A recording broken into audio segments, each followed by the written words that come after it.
Bonjour, aujourd'hui nous allons parler des enjeux de l'information économique et financière. Et pour ce faire, j'ai le plaisir de recevoir M. Christian Guibert.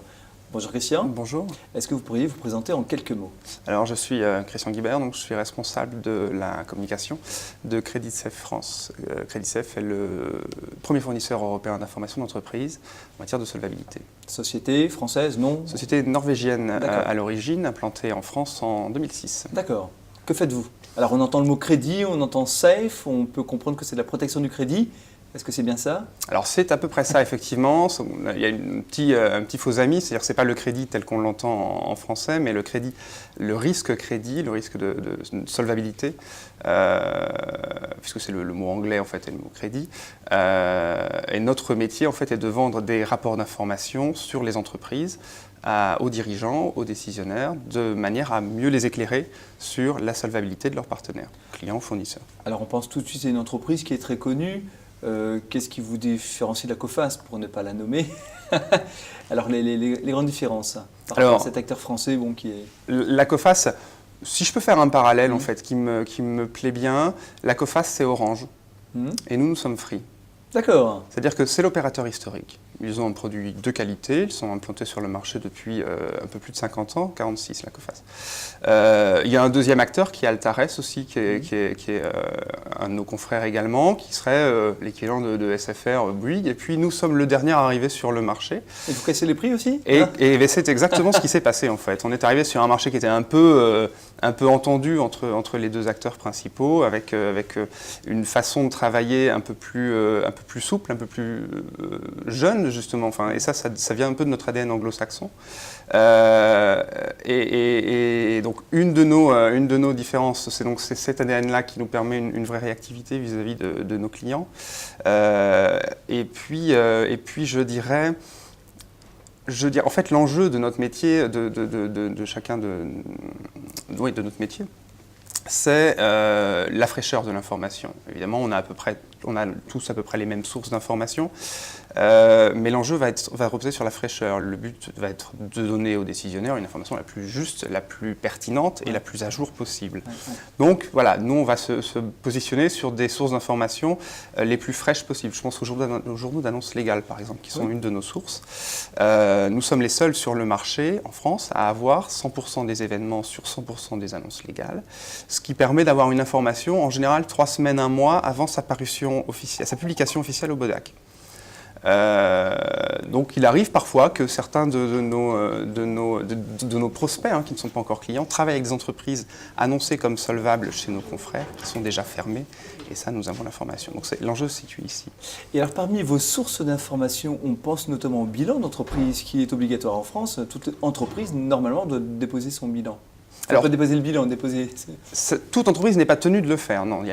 En fait, il y a 8,5 millions, un peu plus de 8,5 millions d'entreprises actives en France. Sur ces 8,5 millions, 3,5 millions sont tenus de publier leurs comptes. Compte plutôt que bilan, oui. Leur bilan, en fait, c'est le bon mot. L'enjeu, par contre, et ça c'est une des vraies problématiques de notre métier, se porte sur une simplification annoncée en fait, par le gouvernement des règles de publication de bilan qui va toucher 1,4 million d'entreprises à peu près. C'est pour quand cette simplification? Alors, a priori, ça devrait entrer en vigueur en juillet 2015. Donc c'est demain, quoi. C'est demain, tout à fait. Alors, ça modifie, le mot bouleverse est vraiment trop fort, mais ça modifie un peu notre façon d'aborder la problématique de la solvabilité. Ça doit modifier, alors on a un travail à mener nous de pédagogie vis-à-vis des entreprises, la perception du dirigeant vis-à-vis de la solvabilité de l'entreprise et de sa perception, c'est-à-dire qu'on ne doit pas baser la perception de solvabilité d'une entreprise uniquement sur la donnée bilancielle, ce qui est un peu un réflexe assez fréquent en France notamment. Et donc pour revenir à ce que je disais, donc 3,5 millions d'entreprises qui doivent publier. Il y en a en réalité 40% qui publient réellement leur bilan. Parce qu'en payant une sorte de taxe, on peut se soustraire. S'en dispenser, oui, tout à fait. On peut s'en dispenser, voilà, c'est ça. C'est 1 500 € qu'il faut payer, je crois. Alors, je n'ai pas le montant en tête, mais enfin, ça, oui. Alors, les entreprises, en général, préfèrent ne pas publier dans le cas échéant, pour des raisons stratégiques, pour des raisons de confidentialité, ce qui peut parfois se comprendre. Et alors, cette mesure va toucher 1,4 million d'entreprises. On a fait des perspectives, enfin des projections assez pessimistes, mais tout à fait réalistes, au regard des pratiques actuelles, des sociétés qui ne seront plus tenues de publier demain ou qui auront la possibilité de publier des comptes simplifiés. Et on peut tabler sur demain 240 000 bilans disponibles. Enfin, 240 000 entreprises qui continueront à publier leurs comptes. Seulement ? Ce qui est très très peu. C'est rien du tout en fait. Absolument. D'accord. Donc demain, en fait, ça fait une source d'information qui va disparaître pour permettre à des structures comme la vôtre de faire leur travail, si je caricature. Alors, en caricaturant, c'est à peu près ça, tout à fait. Donc problème, comment vous allez faire ? Alors, la donnée bilancielle n'est pas notre seule source d'information. Nous avons évidemment, nous amalgamons, nous mutualisons différentes sources d'information, publiques, privées, de différents partenaires, parmi lesquels la donnée bilancielle. De cette consolidation de bases de données, évidemment, nous tirons également des enseignements statistiques qui nous permettent de faire des projections sur la solvabilité d'une entreprise ou sur son risque de défaillance. En fait, nous dégageons un score et une limite que nous donnons, c'est une valeur ajoutée en fait à l'information que nous apportons. Et alors l'enjeu se situe sur notre recherche en fait va se porter sur de nouvelles sources d'informations, parmi lesquelles les comportements de paiement. Alors rappelez-nous ce que c'est un comportement de paiement. Alors, je joue le rôle du candide. Vous avez raison, c'est la façon dont une entreprise va payer ses clients. D'accord. Va payer ses fournisseurs, pardon. On avait compris. Va payer ses fournisseurs. Et en fait, la problématique qui concerne notre profession va être de pouvoir recueillir cette information et la diffuser. Typiquement, on va être dans une sorte de peer-to-peer de l'information, où on va partager des retours d'expérience. Si j'ose un parallèle, c'est Expedia. Vous allez dans un hôtel, vous vivez une expérience de vacances agréable, vous souhaitez le partager. Au contraire, la salle de bain laissait complètement à désirer et la piscine n'était pas tout à fait conforme à ce que vous avez vu sur les photos. Vous partagez votre retour d'expérience.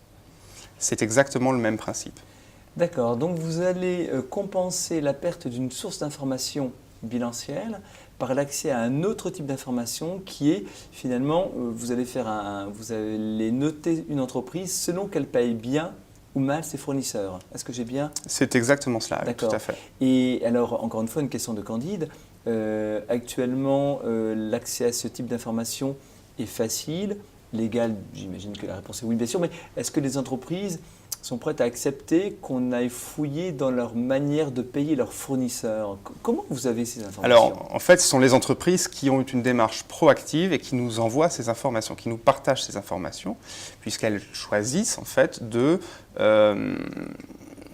faire en sorte d'améliorer, parce que c'est l'enjeu, d'améliorer les comportements de paiement de leurs clients.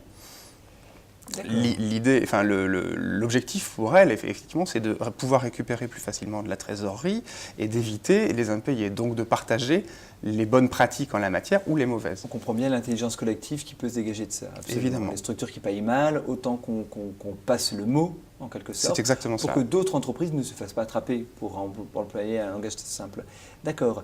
Et donc, vous avez des accords avec ce type d'entreprise qui acceptent de partager leur mode de paiement ou leur balance AG, en fait, très concrètement, c'est leur balance AG, leur fichier de facturation client. Il faut savoir que l'impayé est une des premières causes de défaillance d'entreprise en France. Alors on comprend mieux l'intérêt. Et donc, effectivement, il y a un intérêt réel. Ce réflexe des entreprises, il est acquis en général dans les grandes entreprises qui ont des structures de gestion du risque intégrées, processées. Ça pose en général assez peu de problèmes. Et c'est d'ailleurs un réflexe qui n'est pas nouveau. Par contre, l'enjeu se situe sur les TPE-PME, donc qui sont d'une part les premières visées par la règle de simplification des données, des publications de bilan, et pour lesquelles la donnée comportementale, en matière de paiement, est jugée sensible. Effectivement, on leur demande de partager un peu leur fichier client quelque part. Bah oui, bien sûr. Alors c'est une décision qui va être française ou européenne de simplifier le dépôt des comptes ? C'est dans un souci d'harmonisation européenne. D'accord. Okay. Alors, d'harmonisation européenne, de simplification de la vie des entreprises, comme on l'a dit. Le souci, c'est que cette mesure de simplification a fait long feu, puisqu'elles sont toujours tenues de publier leurs comptes, et que voilà, l'enjeu se situe sur la transparence de l'information. Il y a d'autres pays où on a plus l'habitude de partager les données de facturation Est-ce que la France est un pays à part dans ce domaine-là? Alors, la mentalité française est un peu à part dans ce qu'on a pu constater. Effectivement, aux États-Unis, par exemple, où nous sommes également implantés, le réflexe de partage est réel et ancien dans la mesure où la donnée bilancielle est quasi inexistante. Ce que vous disiez tout à l'heure. Ouais. Sur 45 000 entreprises aux États-Unis, 80 000 bilans disponibles, on ne peut pas fonder une étude sérieuse de solvabilité sur la donnée bilancielle. Donc, le réflexe de partage de paiement est vital pour les entreprises américaines, intégré et tout à fait commun. On a cette problématique, donc se situe dans l'ensemble des pays du groupe Credit Safe. Aux Pays-Bas, le choix de s'orienter vers le comportement de paiement depuis quelques années est apparu en même temps qu'en France. C'est un réflexe qui est beaucoup moins difficile à obtenir des dirigeants des entreprises néerlandaises que des entreprises françaises. Alors, il y a une petite raison de mentalité, je pense. On est plus latin par rapport à cela. Et les anglo-saxons ont a priori moins de tabous au partage de ce type d'informations. Très bien. Eh bien. Écoutez, M. Guibert, merci pour cette présentation très claire. J'ajouterais une petite chose, pour refaire un petit comparatif avec les données bilancielles. Il faut savoir que la donnée bilancielle n'est jamais qu'une photographie à l'instant T de la santé d'une entreprise.